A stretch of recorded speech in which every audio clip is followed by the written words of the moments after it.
વડોદરા મહાનગરપાલિકાની તરફથી સ્વામી વિવેકાનંદ જયંતિ નિમિત્તે પુષ્પાંજલિ કાર્યક્રમ.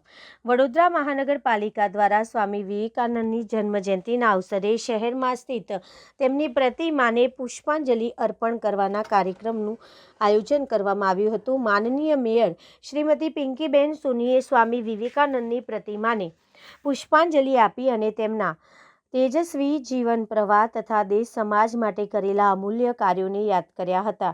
કાર્યક્રમ દરમિયાન સ્વામી વિવેકાનંદના ઉપદેશો, જીવન મૂલ્યો અને યુવા પેઢી માટે આપેલા સંદેશા પર વિશેષ ચર્ચા કરવામાં આવી હતી. શહેરના આગેવાનોએ તેમના આધ્યાત્મિક વિચારોને સમાજ માટે પ્રેરણા સ્ત્રોત ગણાવતા શ્રદ્ધાંજલિ અર્પણ કરી હતી. સ્વામી વિવેકાનંદના સંદેશો યુવાનો ને રાષ્ટ્રીય સેવાના માર્ગે પ્રેરિત કરે છે અને તેમના વિચારો આજના સમયમાં પણ એટલા જ પ્રાસંગિક હોવાનું મેયરે જણાવ્યું હતું.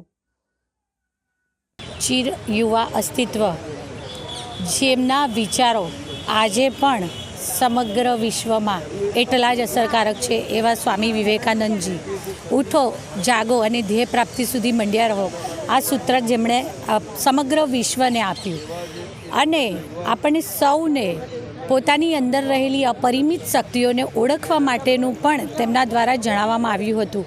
એમણે કહ્યું હતું કે આપણે સૌ પોતાના આંખો ઉપર હાથ રાખી અને અંધારાની ફરિયાદ કરતા રહીએ છીએ. ખરા અર્થમાં આપણી અંદર અપરિમિત શક્તિઓ રહી છે. સહનશીલતા અને ક્ષમા તે પ્રત્યેક ભારતીયના ડીએનએમાં રહેલું અતિ મહત્ત્વનો એક ગુણ છે તેવું તેમના દ્વારા સમગ્ર વિશ્વમાં ઉલ્લેખ કરવામાં આવ્યો હતો.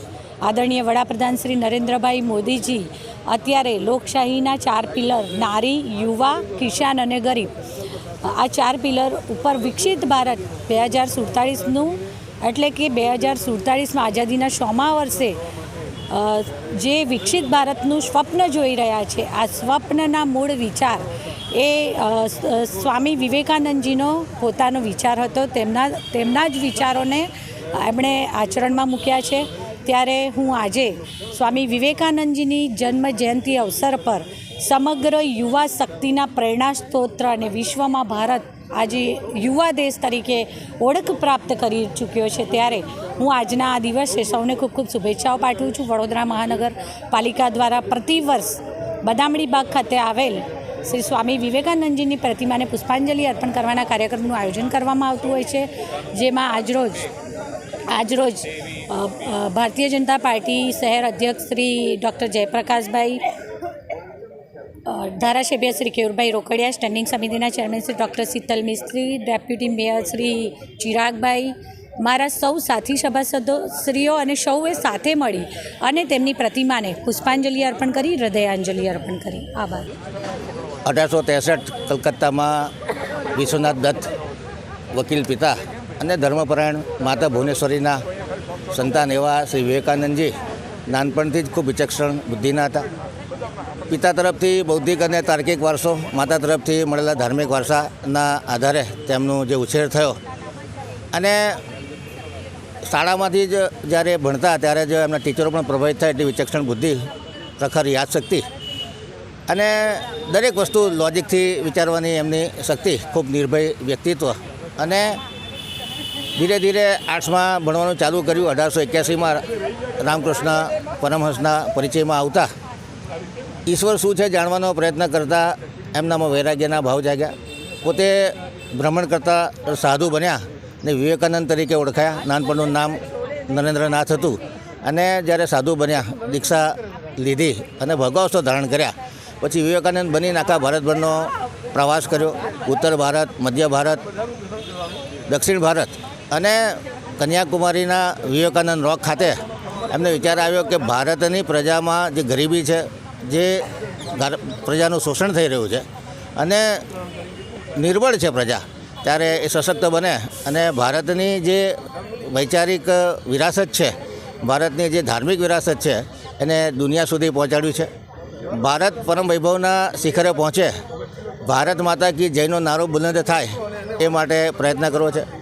1893માં શિકાગોની ધર્મ પરિષદમાં ભાગ લઈ અને અમેરિકનનું સંબોધન કર્યા.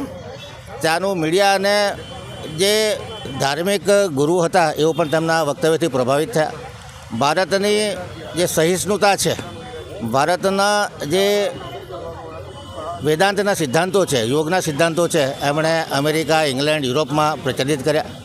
બૌદ્ધિક લોકો સાથે પ્રવચન કરી અને ભારતીય સંસ્કૃતિનો પરિચય દુનિયાભરને કરાયો. અને આજે અદ્વૈત વેદાંત અને યોગાના માટે જે એમણે પાશ્ચાત્ય દેશોમાં, ભારતભરમાં જે પ્રચાર પ્રસાર કર્યો, વસુદેવ કુટુંબકમની ભાવના, આખું વિશ્વ એક કુટુંબ છે એ ભાવના જે ભારતીય સંસ્કૃતિની છે એ વિશ્વ સમક્ષ ઉજાગર કરી. યુવાનોના પ્રેરણા સ્ત્રોત અને આઝાદીના જે આંદોલન હતા એના જે નેતાઓ હતા, જે મહાત્મા ગાંધી હોય, સરદાર પટેલ હોય, જવાહરલાલ નહેરુ હોય, અરવિંદ ઘોષ હોય, એમના પ્રેરણા સ્ત્રોત રહ્યા. અને એક ભારત શ્રેષ્ઠ ભારત બને એ પ્રમાણેનો નારો અને યુવાનો માટે ઉઠો, જાગો અને ધ્યેય પ્રાપ્તિ સુધી મંડ્યા રહો. એટલે યુવાનોમાં એક અપાર શક્તિ છે અને યુવાનો ભારતનું સદી લાવી શકે છે, ભારતને પરમ વૈભવના શિખર પર પહોંચાડી શકે છે. એ પ્રમાણેના જે એમના આદર્શો હતા એ આજે યુવાનો માની રહ્યા છે. આજે રાષ્ટ્રીય યુવા દિવસ તરીકે પણ આ દિવસને ઉજવવામાં આવી રહ્યો છે. ત્યારે ભારત વિશ્વનો સૌથી યુવાન દેશ છે, ત્યારે માનનીય વડાપ્રધાન શ્રી નરેન્દ્ર મોદીનું સૂત્ર સબકા સાથ, સબકા વિકાસ, સબકા વિશ્વાસ અને સબકા પ્રયાસ, તો યુવાનોના પ્રયાસ થકી 2047માં ભારત એક વિકસિત રાષ્ટ્ર બને. અને જે સ્વામી વિવેકાનંદની આધ્યાત્મિક દ્રષ્ટિ છે, એમનો જે એક રાષ્ટ્ર માટેનો પ્રેમ છે, વસુદેવ કુટુંબકમની ભાવના છે, અને કોઈ પણ ભેદભાવ વગર, કોઈ પણ ધર્મના ભેદભાવ, જાતિના ભેદભાવ વગર ભારત એક ઉન્નત રાષ્ટ્ર બને એ માટે આપણે સૌ પ્રયત્નશીલ થઈએ. આજના દિવસની તમામ નાગરિકોને ખૂબ ખૂબ શુભેચ્છા.